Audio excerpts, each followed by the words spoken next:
a new Kickstarter for smart Tupperware containers that are compatible with Amazon's Alexa. The Ovie SmartTag food storage system is designed to help you keep track of the food in your refrigerator so it is not wasted. The system contains several parts: a SmartTag that goes to an Ovie container, a food bag clip or universal connector for other forms of storage such as carry boxes. Press the button to activate the label and tell the application what food it is tracking by entering it manually, or tell Alexa what it is storing.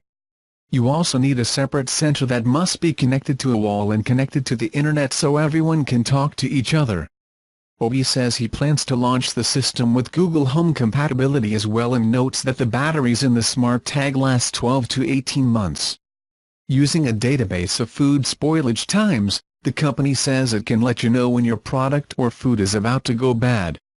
The SmartTag assigned to each food item starts its own countdown once it starts to tag, but you also have the option to change the time if you wish. The label lights up green to indicate that the food has been recently labeled and remains green until half the expected duration of the meal has passed. When it's yellow, that means the food is close to going bad, so it's time to eat or cook. Red indicates that food should be thrown away. You can track what's on your refrigerator and how long it will stay fresh in your application, which also gives you tips and recipes on how you can use what you've stored.